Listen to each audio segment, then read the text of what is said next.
Hi, Richard. How are you? Hey, Josen. Good, thanks. Hi, everyone. Thanks for joining us today. I'm very privileged to be here as part of the first Fortnight Festival. My name is Josen. I work as a senior registrar and a psychiatrist. I currently work in child and adolescent mental health services, but more importantly, or as important, I've been volunteering for Force Fortnight for a number of years, and I was previously on the board of directors. So I'm delighted here to have the opportunity tonight to talk to Richard Roach, who's associate professor of psychology in Maynooth University. His research interests include memory, aging, dementia, stroke, brain injury, and synesthesia. His research has also included collaborations with the stroke unit in Tala and the National Rehab Hospital in Dunleary. He co-authored a book called Why Science Needs Art, which is a very short, very accessible book and will be something we'll be touching on tonight. And I'd highly recommend that to anyone. And you'll feel way smarter after reading it, and hopefully after talk tonight, a little smarter as well. So today we are going to talk about how art and brain health and a little bit about mental health and how all these things interact. Richard, we'll be doing our best to try and take questions from the audience as we go through. One of the moderators is helping us with that. Adele's out there helping us with that. It will be a free-flowing conversation. I'd also like to thank Polly Maloney, who's on the board of directors of First Fortnight, for organising this talk and coming up with the idea of having this talk in the first place. We're going to try and finish within the hour, and I guess the conversation is going to be as free-flowing as possible, but I'm going to hopefully let Richard talk mostly. If I talk too much, I want people to give out to me. So, look, just to get us going, we might start with a story.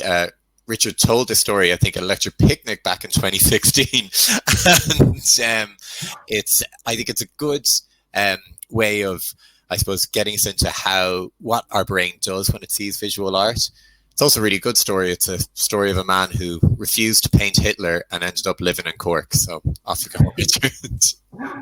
Thanks, Justin. And thanks again, everyone, for the invitation. It's great to be here. Hi, everybody. Hope everyone's well. I'll tell this story, and it might not immediately be evident why it's relevant, but it will later. So I'll spin the yarn. There are a few pictures that might be useful when we go through it. At the end, it'll make sense. But it's an interesting story because it's about a person not many people have heard of. He's an artist, a German artist called Johannes Koetz, Koeoz. And he's an interesting guy. Before he became a prominent artist, he served in the German army in World War I, in the trenches. And he was at Verdun. And he was actually decorated for valor when he saved a bunch of guys in the trenches when a trench collapsed. So he was obviously deeply affected by his experiences in World War I. And after the war, he became a really outspoken pacifist, anti-war kind of activist. And around about the same time, he became a prominent artist. So his work included, still life, portraits, and he became a well-known artist in Germany. And as the decades went on, and as Hitler sort of started to rise to power, he became increasingly active and increasingly anti-Nazi. And he painted this enormous picture. It's this kind of masterpiece. It was called "Thou Shalt Not Kill." You can see it there. It took him the best part of 13 years. And it was his big anti-war statement. So this was his big anti the rise of Nazism. And generally it kind of depicts a German soldier crucified in the middle with two Allied soldiers. And on either side you have the people and the clergy of both the German public and the Allies who are sort of advocating the war. And it's very much his stance against war and the futility of war. So it took him the best part of years to paint it. This is when he was based in Munich. And around about this time, he was on the radar of Hitler SS. So Hitler actually sent someone to commission him to do a portrait of Hitler a way to suss him out. And Coates refused, obviously. So they sent someone to arrest him. An SS officer was sent to his house to take him into custody. As luck would have it, the man they sent to arrest him was one of the guys he had saved in the trench in Verdun. So it's an incredible piece of good fortune, but he basically said to him, look, you have to get out of Munich because they're going to basically arrest you, and you need to flee with your family. Now, this left him with a massive problem. He had this enormous triptych. The painting, you can see it there, it was 8 feet tall by 24 feet across. So it was absolutely huge. And he couldn't leave it because they would come and destroy it. And he couldn't take it with him because it was too big. So what he ended up doing was bringing it to his brother-in-law's sawmill in Munich, where he asked him to chop it up into about 25 smaller paintings. So he basically had to take a saw to his work, his masterpiece, chop it up, and basically destroy it in order to save it, and give each individual painting to friends, family, sympathizers, people he could trust, so that he would ensure that they wouldn't fall into the wrong hands. So after he had done this, and he took a few pieces with him, he fled from Germany to Czech Republic. He later fled to the UK, where he was then sent to Australia as an enemy alien. The ship he was on was nearly torpedoed. He was sent into a work camp when he got to Australia in and eventually, after the war, he made his way back to Europe, worked for a while in Germany, and then ended up in the UK and finally in Ireland. He lived out his last days in Cork. But the interesting thing about his painting is that he took a photograph of it a few years before it was finished. And it's the only known photograph we have of his painting. This image you can see here is a reproduction of what it might have looked like if he had finished it and taken a photo. But what they're trying to do now is locate all the various pieces, the missing pieces of this painting, and put them back together, pretty much like reassembling a jigsaw. So there's the photograph he took in 1933, and you can see it's not finished yet. You can see that the two soldiers at the bottom of the cross aren't there. The priest over on the right is missing his hand. So what they're trying to do now is locate all the pieces and display them in front of this black and white photograph. And so far, they've found about 5 or 6 of the individual pieces. So this shows roughly what it looked like when he chopped up the painting into all the individual bits. And now they have, in the last decades, they've displayed some of the recovered pieces, and you'll see them in the next slide, in front of the black and white photograph. Oh, maybe you won't. But they've recovered about 5 or 6 on the left. They found over on the far right, the little boy's hands together. They found those ones, and 1 or 2 others.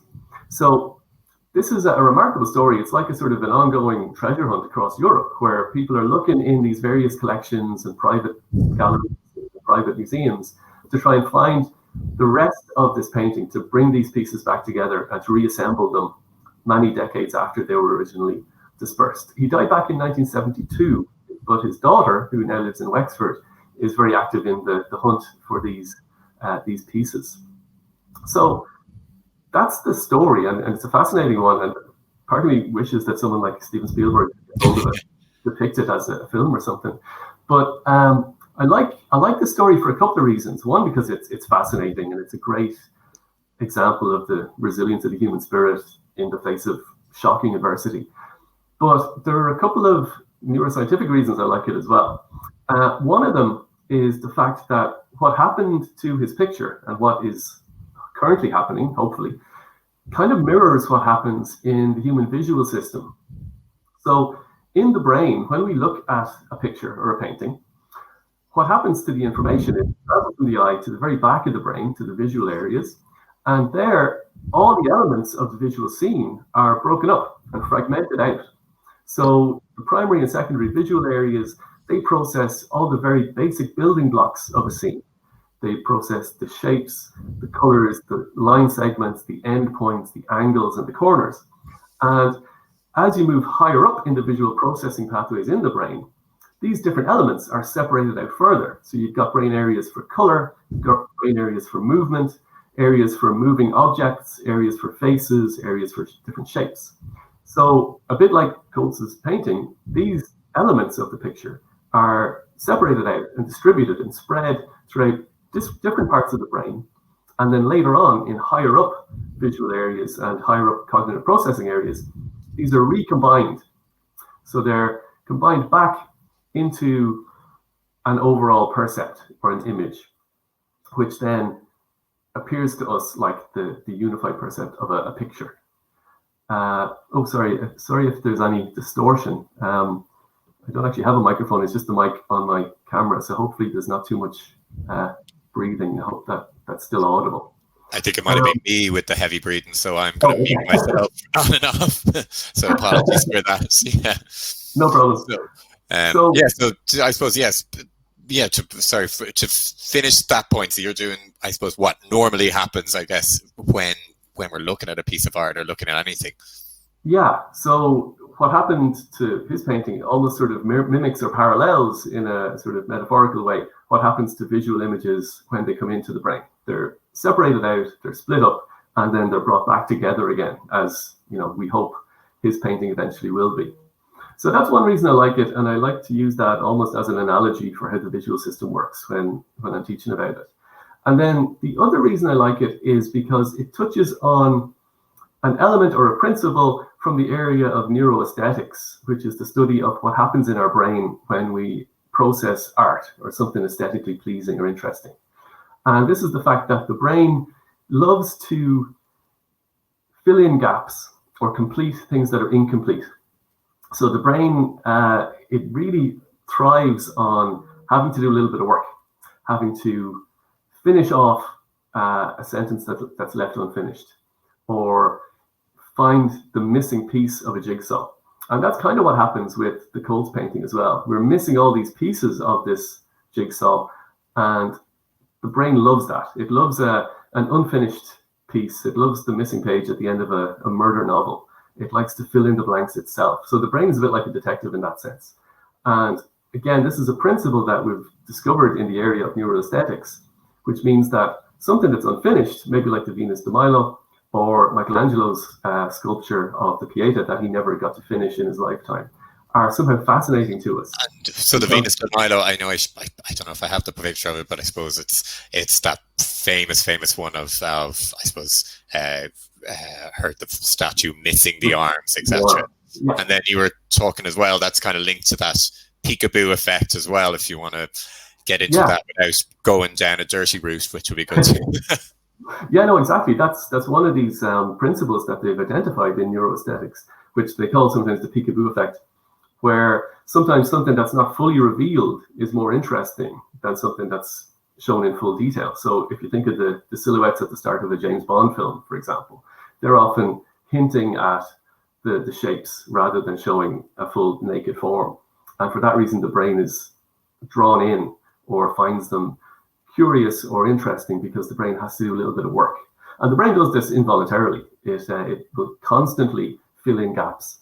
And it does it all the time. We all have a blind spot in our visual field, but we don't notice it's there most of the time because the brain fills in the gaps from the information around us. So there are two reasons there why I like to tell that story, because they touch on two different elements of how we process visual information. Oh, I think you're on mute, Josen.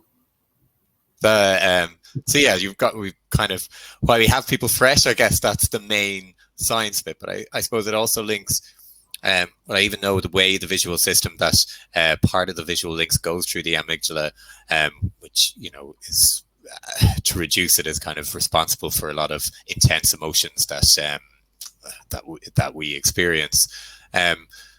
You write in the book, you have an interesting sentence about that a work of art is very interesting because it provides a snapshot of where the person is, both a movie point of view and where they are artistically as well. Do you want to kind of, I suppose, look into that and kind of give us a bit of an idea of why, I suppose, art works for us? Yeah, sorry, I just lost you for a second there in the intro to that. Can you just say that again? Oh, sorry. I was just saying in the book you write about that like a piece of art is interesting in the way it provides a snapshot of, I suppose, the artist, where they are at neuroscientifically, where they are at artistically, and where they are at emotionally. And maybe you could talk about how, I suppose, that connects back to us, or and why, I suppose, it makes our, I suppose, so much enjoyment from the appreciation of art and the emotion involved in that. Yeah, so like you really struck on it at the end there when you talk about emotion, because a lot of theories of art and theories of the purpose of art are to do with how people can convey things that are difficult to express in words, particularly emotions. So a lot of art deals with conveying or sharing or expressing emotions in various ways that are difficult to do, say, through words or through normal language. And what we find when we put people into the scanner and we subject them to looking at pieces of art and masterpieces and things that are aesthetically pleasing, you see an area or a set of areas in the brain that become activated called the default mode network. And this network is a combination of different areas. It's a distributed network of areas including the medial frontal, the medial temporal, areas of parietal and cingulate gyrus, as well as emotional areas like the amygdala. And these regions are also implicated in things like autobiographical memory. So that experience of mental time travel, when you find yourself back at a particular place in a particular time at a certain emotional state. So that experience of being in a gallery or looking at a piece of art or maybe listening to a piece of music and being transported back to a very specific time seems to be due to this overlap in those brain systems, the default mode network. They say it activates a sense of, they call it disinterested interest. So that experience when you're looking at a painting and you become absorbed in it and you find yourself mentally drifting away, that really pleasurable, almost out-of-body experience seems to relate to the activation of that brain network, that default mode network. And again, that's because it's touching on those emotion areas like the amygdala and the insula, as you mentioned. And I suppose, I'm kind of fascinated by that concept of the kind of disinterested interest. I suppose I'm currently working with adolescents with moderate to severe mental health difficulties, and I really struggle trying to get them interested in, mindfulness and meditation, because I think they're sick to death of hearing it, to be honest. It's taken me until about a year ago to finally meditate, so I really can't talk to kind of expect adolescents to do it. But I sometimes think a way in is to try and look into that kind of disinterested interest in terms of art, or I suppose that flow time thing. Is that around the same concept, or how would you even give any tips for me of how to kind of get kind of use that as a way to I suppose center the mind? I suppose thinking back to those principles that I mentioned earlier, things that are unfinished or things that draw the viewer in. If you're thinking about visual art, pieces that require the person to do a little bit of processing. So things that maybe are a little bit ambiguous or aren't immediately obvious, or areas that are blank or that require the person to fill in the gaps themselves, they can be really effective, because almost despite ourselves, our brains just eat up that sort of stuff and they just get absorbed in finding the solution, finding the answer. So maybe something with a bit of ambiguity in it might be a way to tap into that. Okay, great. I suppose the other thing that comes across in your book is, I suppose, that you talk about cases in neuroscience where people were kind of reduced to just their brain disorder, which I suppose really goes with what we're trying to do at First Fortnight. I suppose a lot of what First Fortnight is doing is trying to reduce just mental health discrimination and stop people being reduced to just their disorders as such.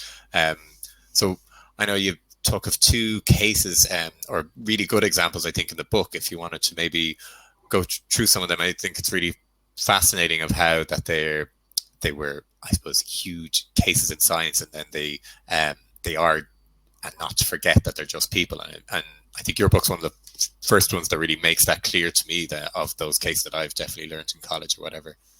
Yeah. So I'll try and bring up a photo as well. Sorry.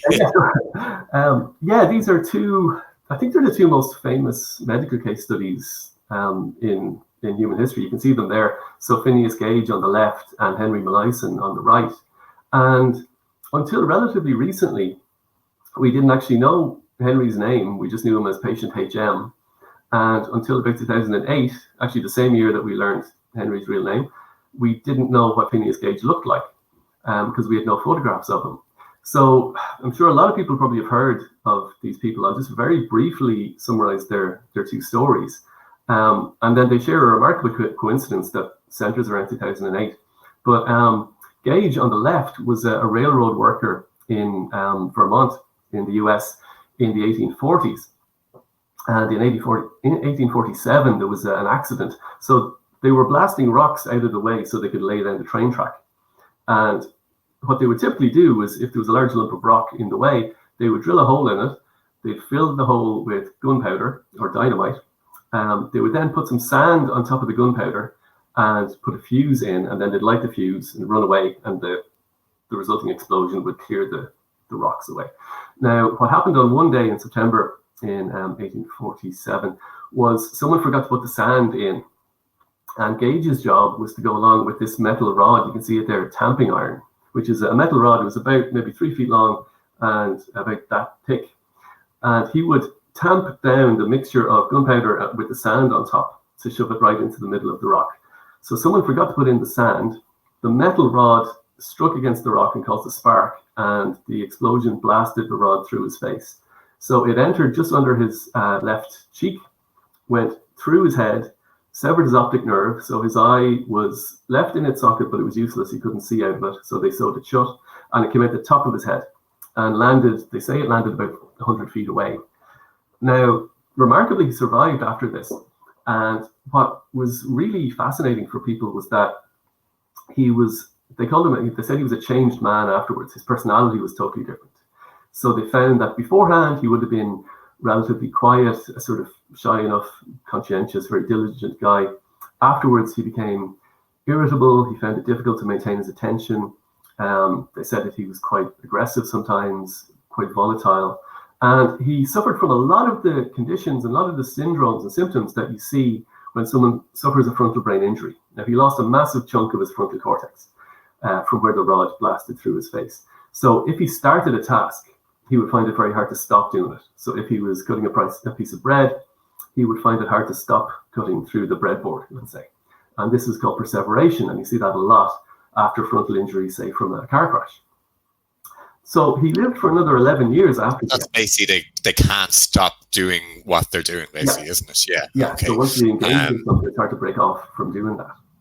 And that frontal lobe thing, we kind of use it in regular parlance. You go, and you're being very frontal today, as in you're being very disinhibited and full on or whatever. It's kind of a little bit of a stigmatized word in a sense as well. And I suppose he's the original guy from it. So anyway, it's interesting how the story goes in terms of that. Yeah, no, I mean, it's fascinating what happened to him afterwards, because in those 11 years, he found it difficult to hold down a job because of these, they call them classic dysexecutive problems with attention and with motivation and, perseveration. He ended up in Barnum and Bailey Circus in the freak show with the rod. Because he was such P.T. Barnum, Greatest Showman, all that stuff as well. So he spent the time in the freak show part of that, which is dreadful. But it seems like a lot of the reports of him becoming a drunk and a gambler and a sort of general hooligan seem to be a bit exaggerated, and they may be sort of blown out of proportion. Now, the remarkable thing was, until 2008, we had never seen a photograph of him. We had no idea what he looked like. And then in 2008, their old-time photographs called it the Gyrotype. And someone discovered the Gyrotype of a man. It wasn't this picture here. It's another picture of this gentleman with this metal pole. And people thought that the people who owned this online antique photograph store, they thought that he was a whaler, and they thought that he had lost his eye in a battle with a whale. And they made up this thing about the rod being a harpoon, which is total nonsense. They just made it up. So somebody wrote into them. Jack and Beverly Wilgus were the people who owned this online photo company. And they said, well, that's not a whaling harpoon for a start. And if you look at his face, he's got his left eye is sewn shut with the eye in the socket, and he's got a scar on his cheek and a scar on his forehead.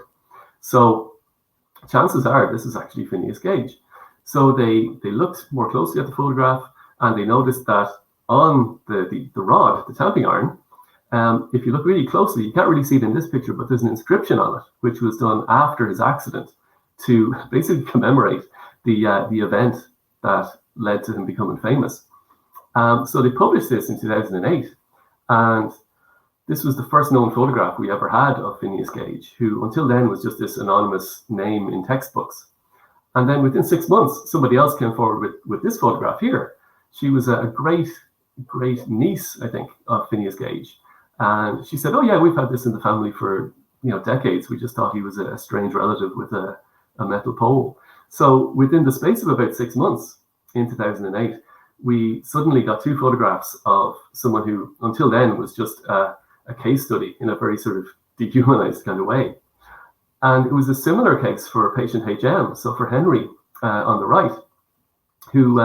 so this is the other man, HM. Yeah, exactly. Another man in neuroscience.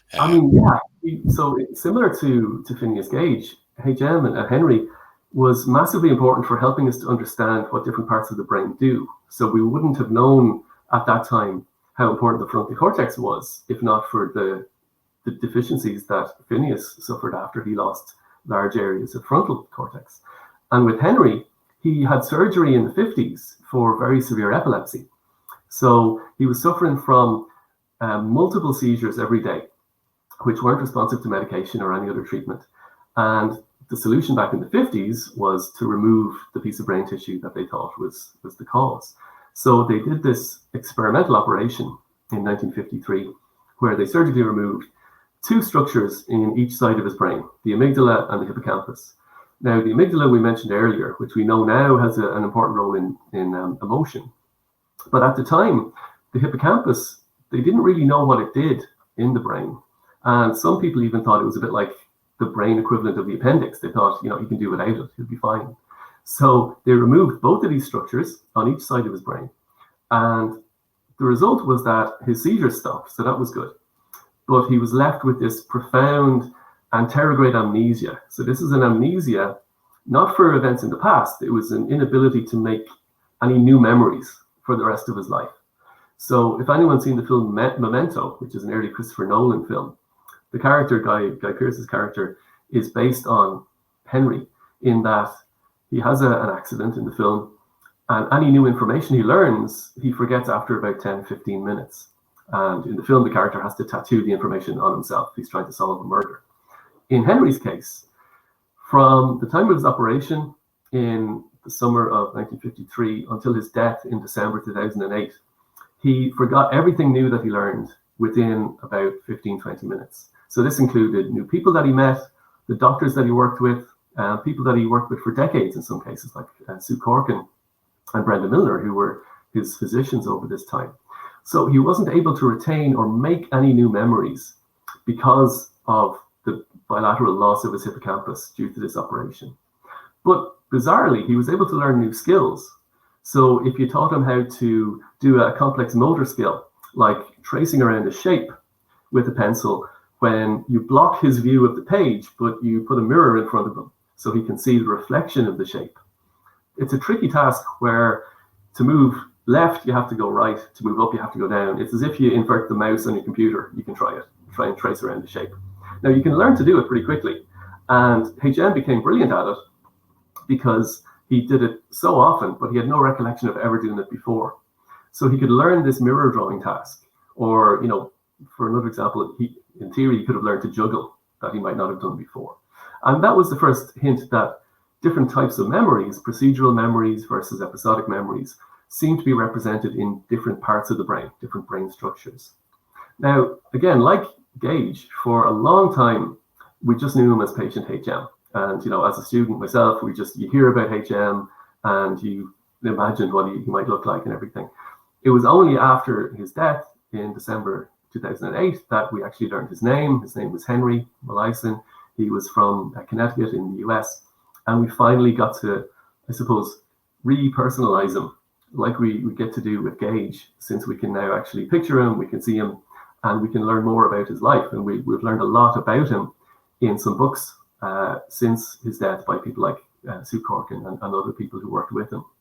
So both of these cases, they share, I suppose, 2008 as coincidentally the year when we got to really know them as people rather than just as case studies.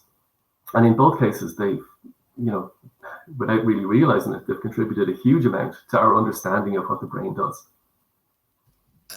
And I suppose the other thing that I found fascinating with HM was that you said they were saying that he was quite a very contented kind of individual and, really happy to help out.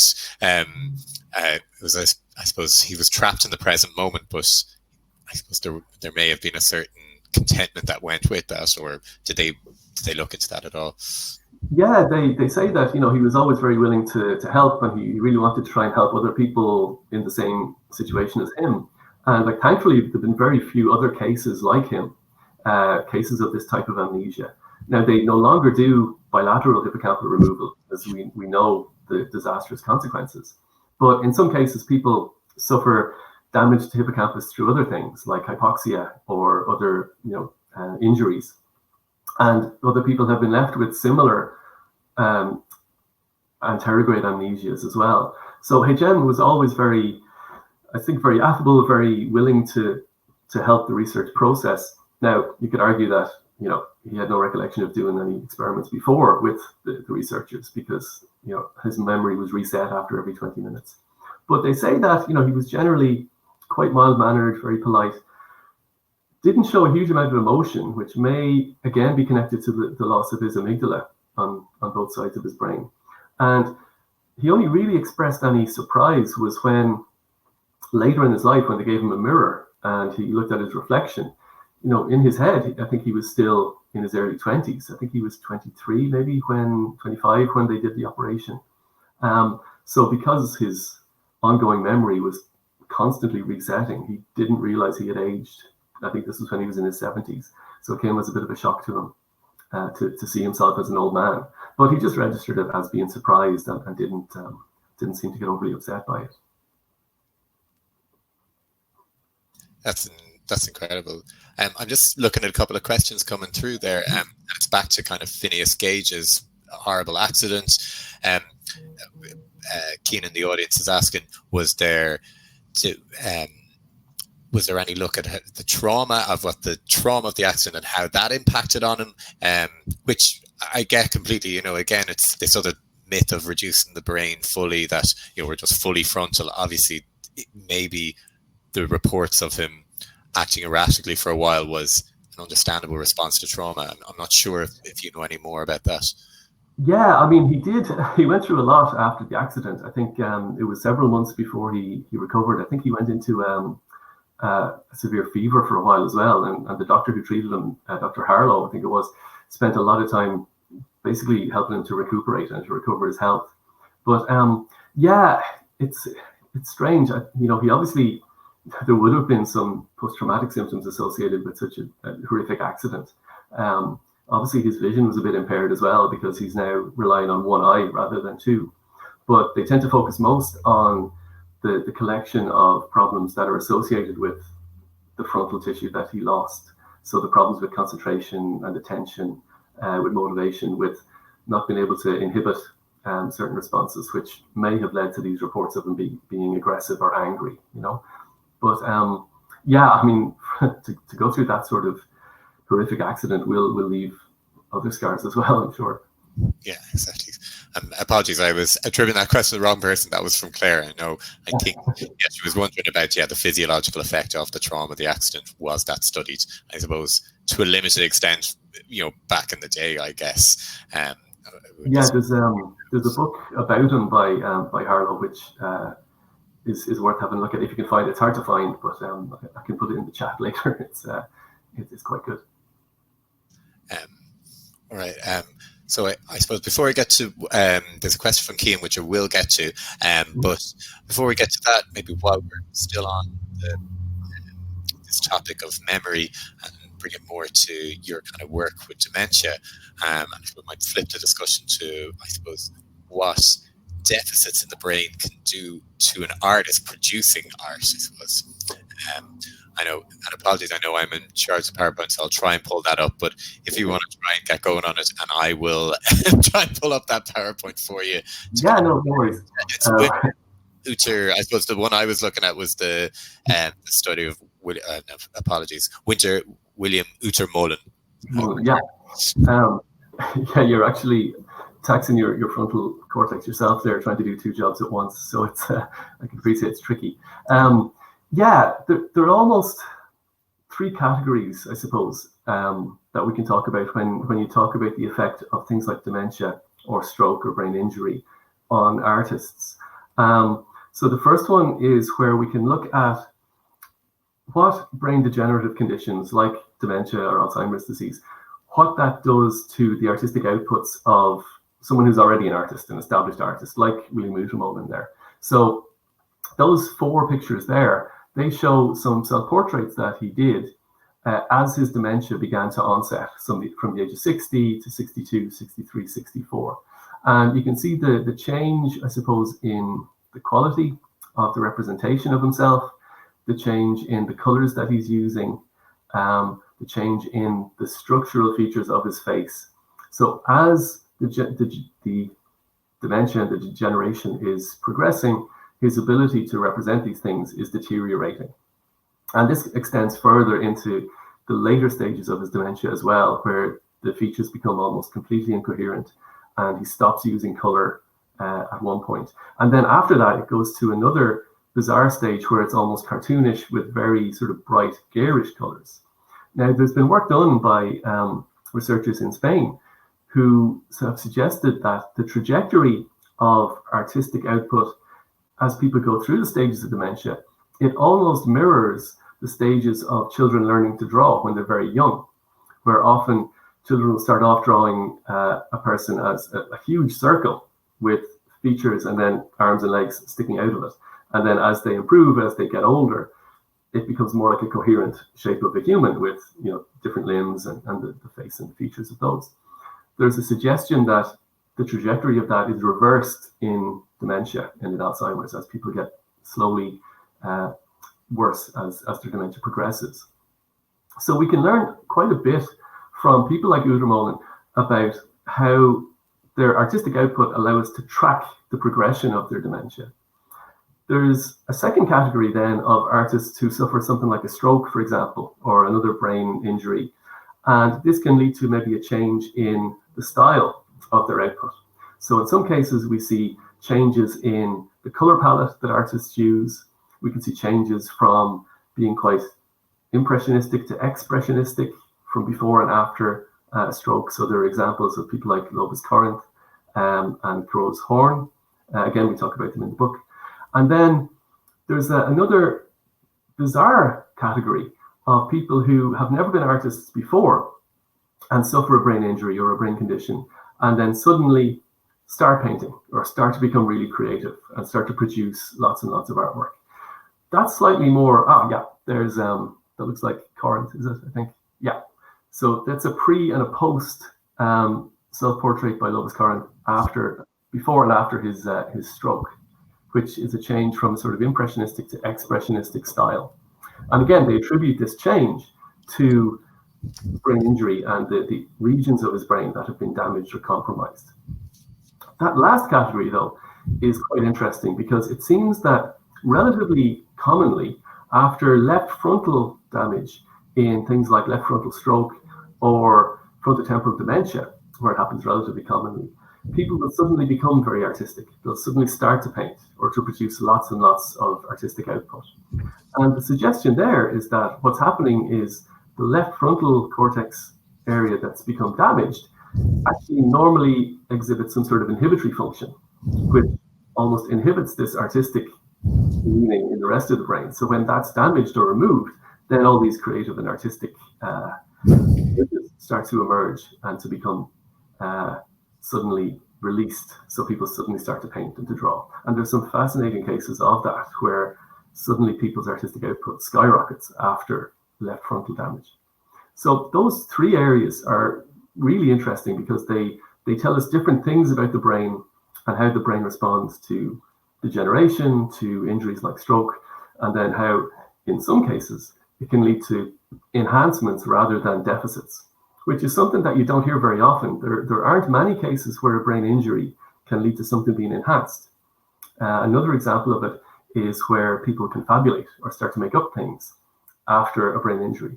So those two categories are relatively rare in that the emphasis is not on deficit, it's not on what's gone, it's something new that emerges as a result of brain injury, which is a little bit unexpected and which people don't often realize happens.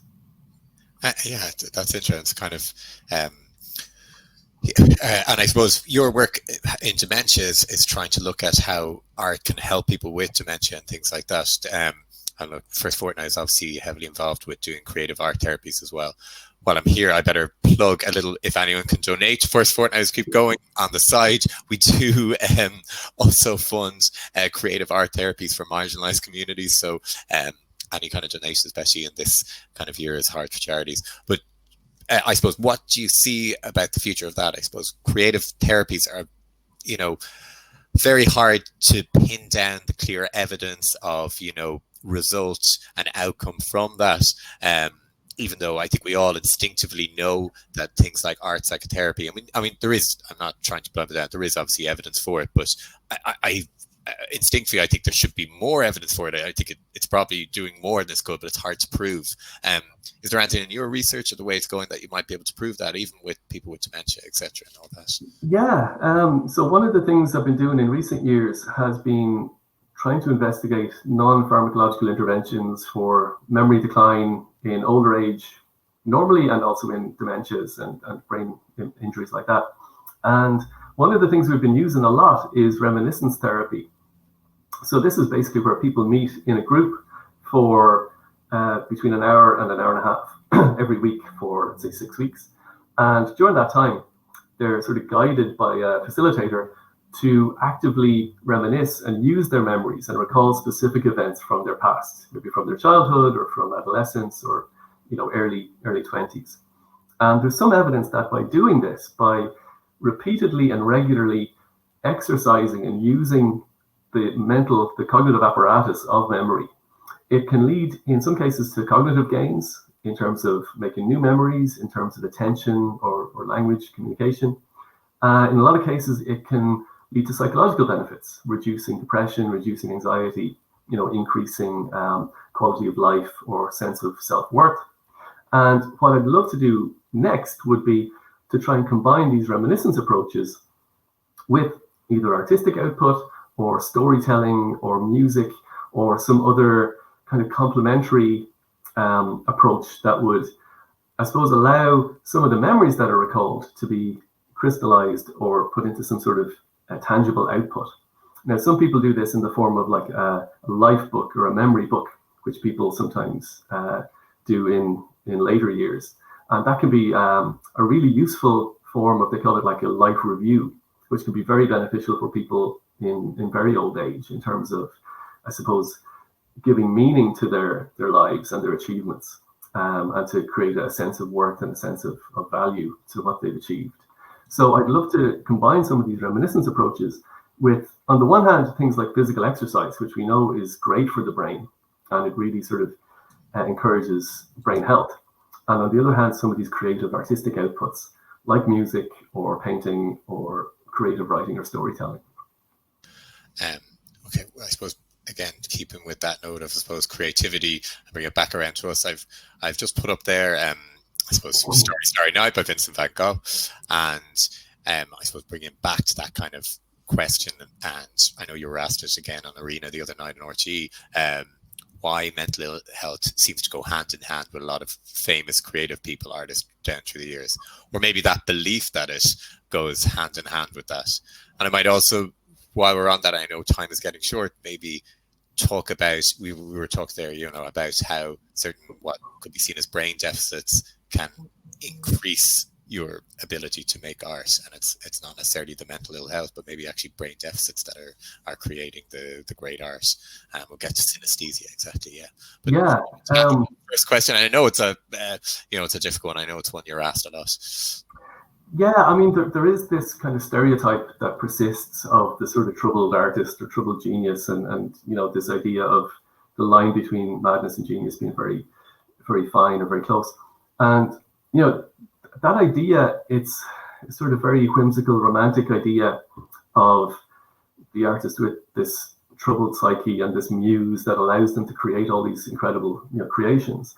But it's not really borne out by the data as such. And, you know, if you think of examples of artists who have had mental health difficulties or issues throughout their lives, that number, you can pick out a few high profile ones. And, you know, Vincent is probably one, and there are a few others from music, for example, you know, from like Brian Wilson for the Beach Boys and Daniel Johnston and singers like that. But if you compare those cases, those numbers, with the numbers of famous creative type people who don't suffer from those issues, you know, they're far outweighed. So they're definitely the exception rather than the rule. There's no magical kind of silver lining to mental problems or mental illness that results in creativity. And actually, you know, what's likely to be the case is for a lot of people in artistic disciplines or fields with mental health problems, their creativity and their artistic output in a lot of cases has probably helped them to process some of the negative emotions that they might have experienced. It may have been an outlet for them to express themselves in a way emotionally that they might not have had, you know, an opportunity to through other formats. And we know this from research into creativity in large groups of people, that it can be very good for reducing anxiety and reducing depression. In terms of, even for processing trauma, it can be really powerful as a means for allowing people to sometimes to express things that aren't verbalizable and to express how they're feeling or their current mental state. So but that's a definition of art a little bit, isn't it? Is kind of expressing something that... Yeah, exactly. I mean, several people, they define the purpose of art in those terms. Like Tolstoy had a definition which is very similar to that. And definitions from the area of aesthetics overlap with that as well. They often talk about, you know, the ability to convey or communicate emotional states that might not be verbalizable easily. So, I mean, this myth of the sort of troubled genius is persistent, but it's not really helpful. I think it's still quite damaging. Like, you know, Brian Clough was a genius in terms of football management. He suffered with alcohol throughout his life.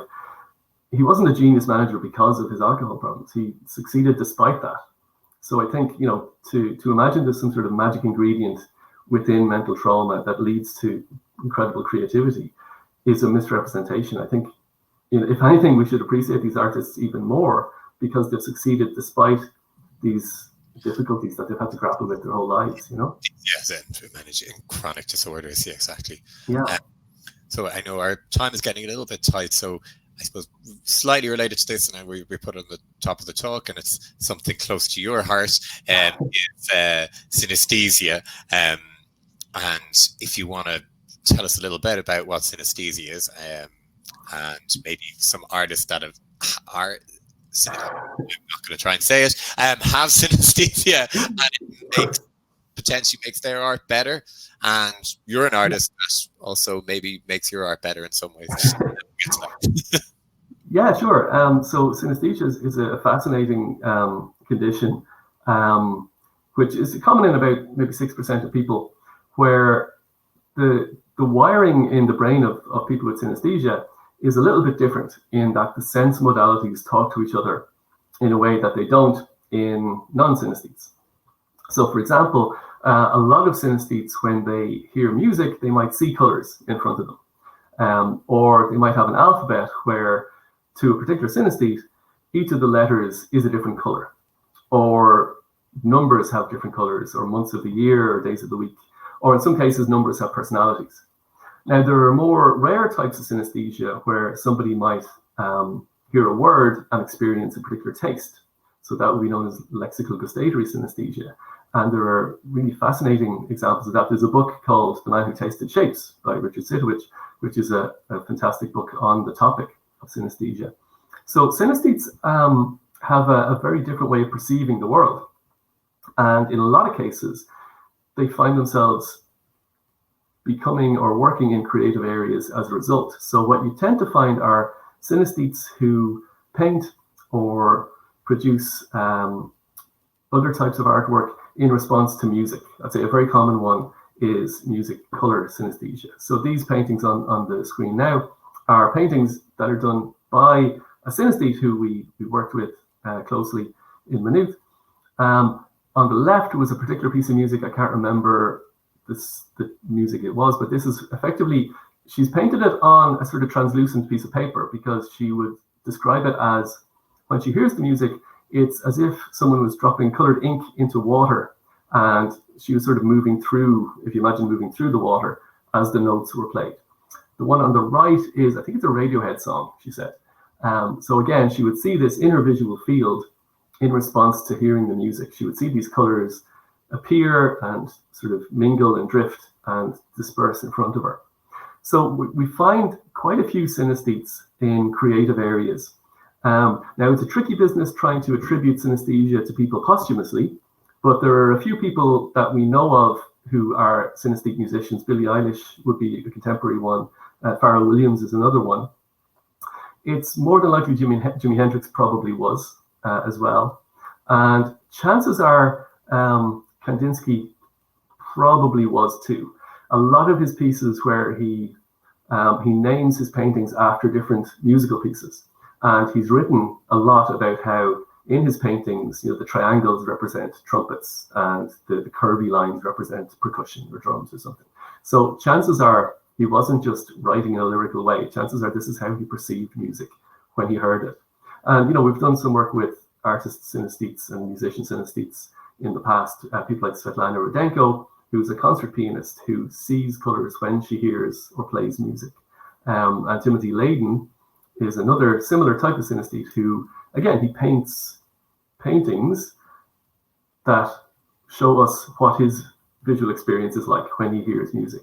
So we had a concert a couple of years ago where Svetlana performed and Tim painted live his perceptions of what she was playing at the time, which was a really fun event. So yeah, synesthetes have a really interesting way of perceiving the world. And art is a really powerful outlet for synesthetes to express and show us what their world looks like. So it can be a really powerful tool. And I suppose getting back to the title of the book, this is one of the areas where science needs art or benefits from art, because it's a tool or a mechanism that allows us to get a little glimpse into the perceptual reality of someone with an interesting condition like synesthesia. Interesting. I suppose just to stay slightly on the creative track, I suppose, I saw that you've done creative writing yourself. I used to do it many years ago and trying to kind of combine the two, and I'm not as good. I can't do it at all these days, to be honest. But it's a very hard time in this pandemic, obviously, for creatives. And I suppose your book, what I like that it does is how science uses art to, I suppose, convey information. So just as a final thing, I suppose, because it's kind of topical, maybe about, because we're hearing so much from epidemiologists and public health, blah, blah, blah. It might be good to pull up this. I'm going to try and pull up this slide that Florence Nightingale did. Now, I don't have much time to talk about it, but maybe, I suppose, as a way for, artists out there to appreciate that, science needs visualization to get a point across. Hopefully, I have the slide up there. Thanks, Michelle. Yeah, exactly. So, it's something that we're seeing on a daily basis at the minute, where we're hearing about the numbers of cases and we're seeing graphs on the news and graphs on Twitter. And, this idea of data visualization, again, goes back historically to an overlap between art and science. And one of the first real examples of data visualization was from Florence Nightingale.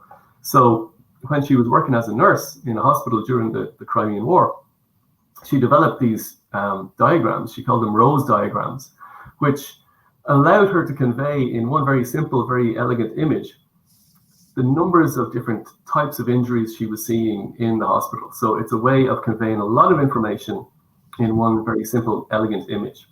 And up until this point, this hadn't really been done. This is a use, I suppose, for a use of art to convey multiple cases rather than just single observations. And this area of data visualization has really taken off, particularly in recent decades. And it's something that's fundamental to communicating to people things like patterns of cases, patterns of data. And as I say, it's something that we see pretty much nightly when we look at the numbers of cases. We look at that graph, and how we interpret graphs like that really ties into these features of how we process visual information. So, when we look at the line on the graph going way up towards the right side of it, the right end of it, we know that cases are skyrocketing because we're using these features of data visualization that have, roots going back to people like Florence Nightingale, von Humboldt, and other early data visualizers. So again, I suppose this is one of these areas where art and science can talk to each other and inform each other. I suppose, related to that then is probably, science fiction writers, and is there any kind of, I suppose, people are going to have a little bit more time in their hands, any good science fiction or creative science fiction that you'd kind of recommend that are artistically good and scientifically sound? I know you've was it Carl Sagan talked about before, and sorry, who? Or Carl Sagan, and no, Carl. I suppose Carl is a great example of science communication, which really almost combines art and science, because if you listen to how Carl communicates ideas in science, the way he does it is almost poetic in his choice of words, in his choice of examples and analogies. So I'd recommend Carl Sagan to anybody who's interested in how to communicate ideas.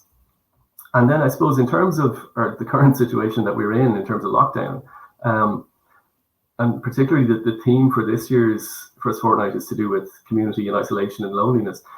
One of the great things that has inadvertently come about from these lockdowns is a lot of galleries and museums have made their contents available online. So you can navigate through the National Gallery, you can navigate through the Louvre now, you can basically go to a website and look at the contents of all of these tremendous repositories of art.